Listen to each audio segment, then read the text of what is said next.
well, how many acts? 5 so far. So for the 6th time tonight, start stamping your feet. Start clapping your hands. Start whooping and cheering. Welcome to the stage, Machin. Hello. So the rumour going around is you're a nice audience tonight. Okay. I'm glad that that's the case because I have a little secret. I decided that because we're going to video tonight would be the night, and I'd share it. But with a lot of coming out stories, they always say, don't they, when people sort of, come out and say stuff like that, and they go, yeah, we always knew. We could tell. So you already know it, so I'm just going to come out and say it. But you're right. I'm afraid of sharks. And it's a weird affliction to have, as you can probably tell. My wife says you can tell by my accent that I'm Mancunian. And it's a weird affliction to have when you live in the northwest most landlocked city. Because there's not a lot of sharks. So there's not much to be afraid of. So it was a bit nerve-wracking when we went to Spain as a family last year. And I worked hard, to get the money together, to afford to go on holiday. Because those PPI claim forms, they're a lot of hard work. And we wanted to take my 4-year-old daughter. Obviously, she's never been abroad before. She's never seen anything. And, and she's a real daddy's girl. And we had to make it work. And I thought, I've got to take her in the sea, haven't I? So it was a little bit scary because I don't know if you remember, there was a film quite a while ago and it had quite a dramatic score. There was like music. And whenever I go near water, I hear that music. And as she was running towards the sea and I was following her, I could hear, dun, dun, and I was thinking, and she started splashing and, jumping up and down in the water. And I'm going, stop, splashing.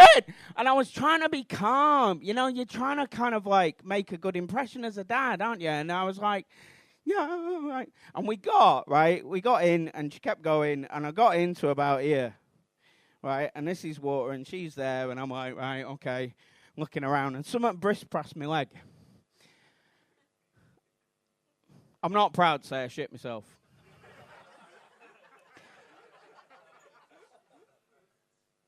But there is nothing more motivating in a dad's life than having to lift your 4-year-old daughter out of a shoal of your own shit.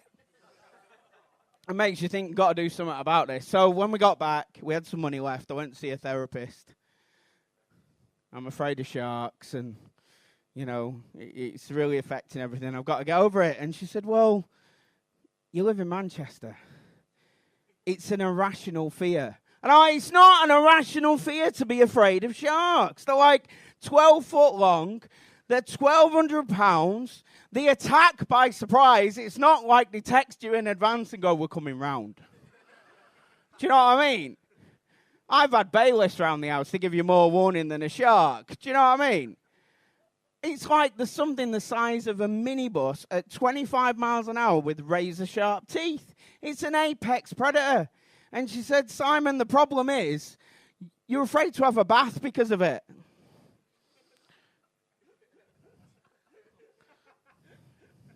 And I said, well, all right, that's the point. And she said, look, we've got to get serious about this, right? Do you know you are more likely to be killed by a vending machine than you are a shark? And I stopped her for a second. I went, hang on a minute. You are a mental health professional.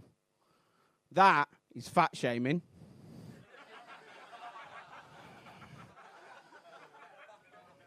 And 2, what the fuck is a vending machine doing in my bath? But it's true. I looked it up, and statistically, apparently, it's true. You are more likely to be killed by a vending machine than you are a shark. But nobody talks about that. The internet these days, right? You can find a blog, you can find videos on YouTube, pictures on Instagram, go on Facebook, there's like pictograms all the way of like how to avoid a shark attack. But not one place on the internet, and I've Googled it, is how to avoid being killed by a vending machine. So I've got a list. What I've done, basically, is taken, like, you can find a list that says how to avoid getting killed by a shark, right? And I've just replaced it with a vending machine. So I'm going to read you some. Do you want to hear some? Yeah? You afraid of vending machines, are you? Right, okay. I'm glad it's not just me. Always snack in a group. Vending machines most often attack lonely individuals. Beware of locations where vending machines might be. So avoid schools, hospitals, and B&Q. Avoid snacking at night, dawn, or dusk. Many vending machines are most active at these times and are better able to see you than you are to see them. This one's important for the ladies. Don't go into the cafeteria where there might be vending machines when you're bleeding,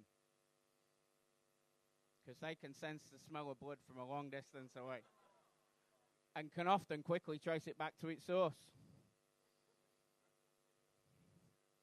What serious shit, this. Could be murdered by a vending machine on your way home.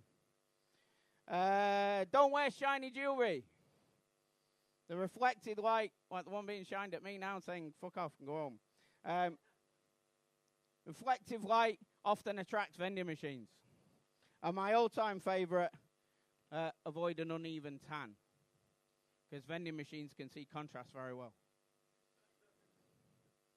Are we all informed? Yeah? You're going to avoid vending machines, aren't you?